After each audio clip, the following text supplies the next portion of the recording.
So this is one of, I'm sure, many companies that will transport your bags from place to place.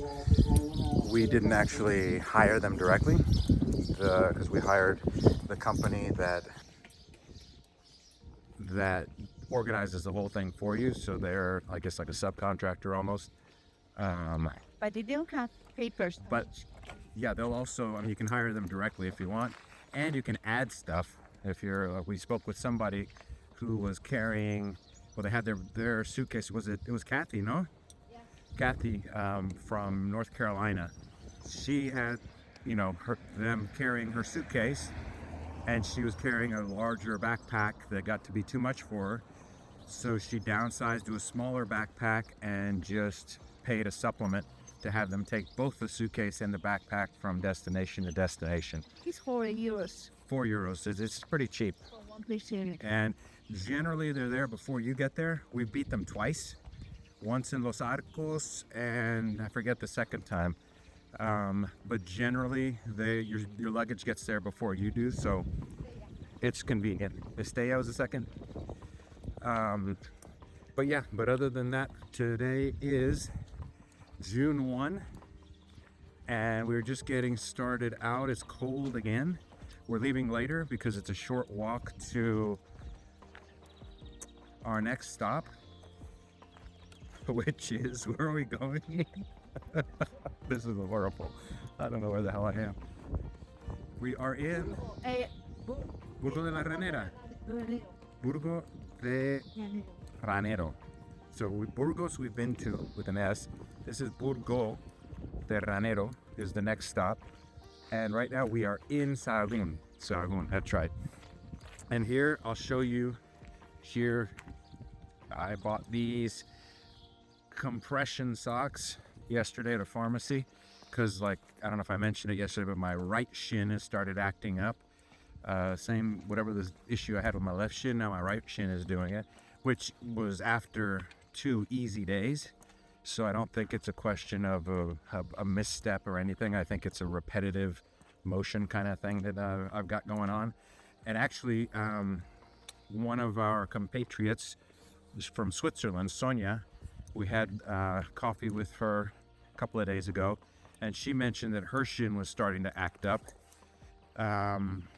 Holland, who you've not met, he was wearing a bandaging on his left leg, lower left leg, because of his calf. And I also spoke to Ramiro, who's finishing up in León. He's just doing a stage of the Camino with some friends, and he was asking me about my leg brace, the first one that I got, because his calf, he said, felt like it was about to explode. So you never know what's going to happen to you physically. Raquel, the gazelle over there, is just prancing across Spain, but I'm relatively athletic. I mean, I've done marathons and run regularly and weights, and thought I was in pretty decent shape. But this just daily in and out repetitive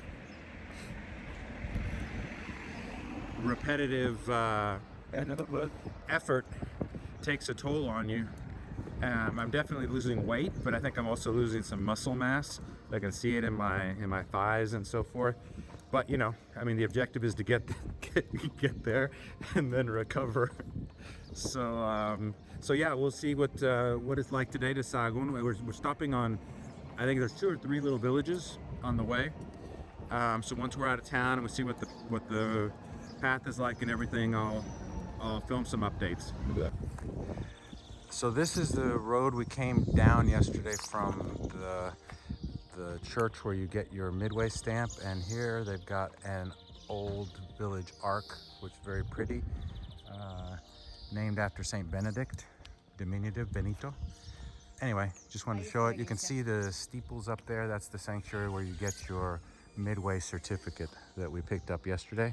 And now we're heading out this way to see what the day brings.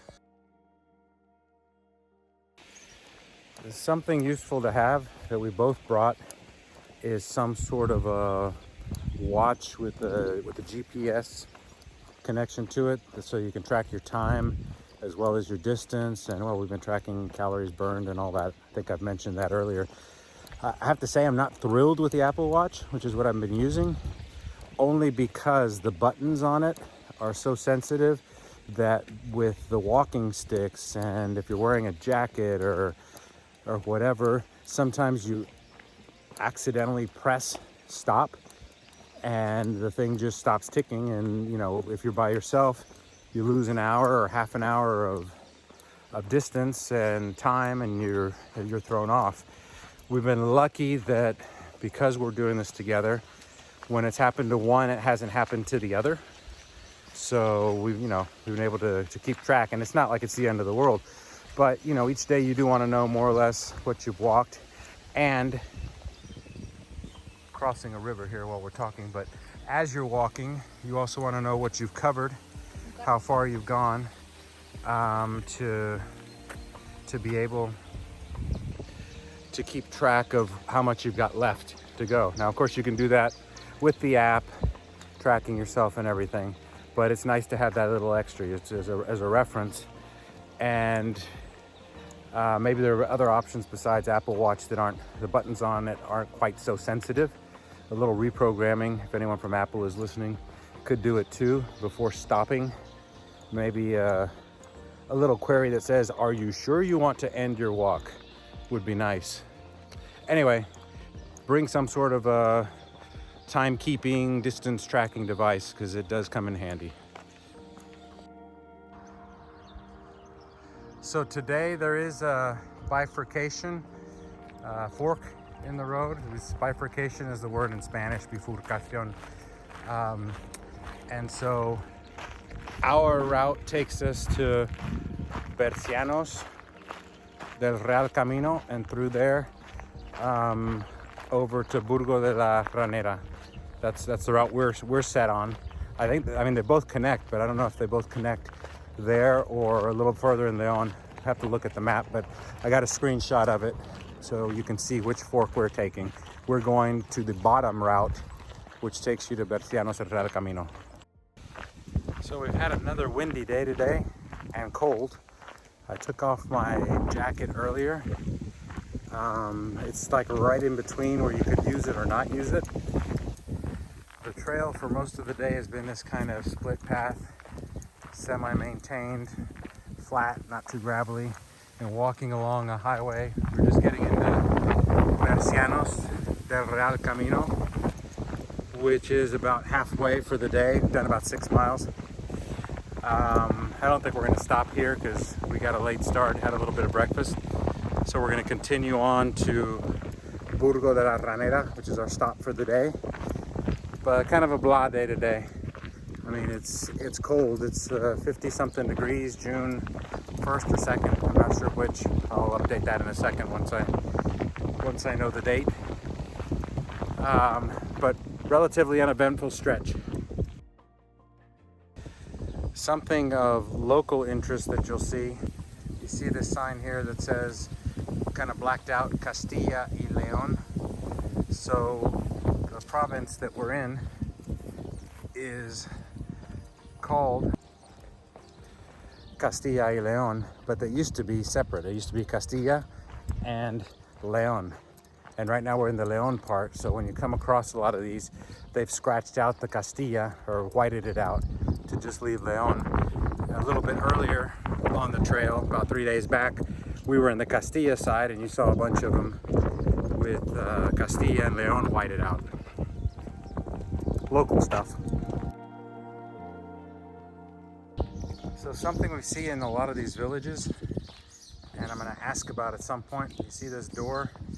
There's this sort of barrier in front of it, and at first we thought it had something to do with bulls, setting up for the local bull or cattle runs, but it's not that. So we're gonna try to figure out. My speculation is that it's to keep little mice and shit from crawling under the doors. But at some point in one of these villages, we'll stop someone and ask. So a couple of days ago, we passed a field of strawberry and marshmallow candy harvesting. Today, we're lucky, as we're a little further south, we've now gotten into the lemon candy harvesting fields. And so you can see there that they've got the lemon candies all bundled up and ready to go to market, where they'll be, oh, the factory, where they'll be chopped into smaller portions and then packaged up. And hopefully in the next town, we'll find a small shop where we can see the final product in its Spanish packaging. That'll be pretty cool. So not a lot of food options here in Burgo Ranero, but we do have well, the church here is relatively modern, but you get a very clear view of some storks on the tower, which is kind of neat, up close with their little chicks, because it's June 1st or 2nd today, so in spring. But village, surprising to see quite a bit of these adobe structures, which is kind of unusual. You don't see those adobe structures a lot in Spain. That's really old days. But since we're out here in farmland, some of these old structures are still sitting there. We saw one a few minutes ago that's actually for sale, in case anyone's interested. So we got to what appears to be the best restaurant in town. I've got you. Called El Molino, which is like the mill. No, it's just mill? Yes, ma'am. Yeah. So we had to, because we're staying basically in a gas station hotel, and so it was either the restaurant in the gas station or walk a mile across town to here. In fact, I'll get up and take a shot of where we are. So our American friends, if you make the Camino, there's a lot of beauty and amazing scenery and restaurants and such, but then there's also small agricultural villages like this one you're going to come to, where this is all there is. Let me flip the camera. So this is the road we're on. That's going out of town. That's going back toward town. And I'm almost crossing here so I can get you a shot of where we actually are. This is going to be, the audio is going to be here. But there is our facility for the day. And because it opens at 1 and we got here at noon, we walked around to kind of eyeball the rest of the places. This was the best looking one, and so we're seated here on our plastic chairs waiting for them to open.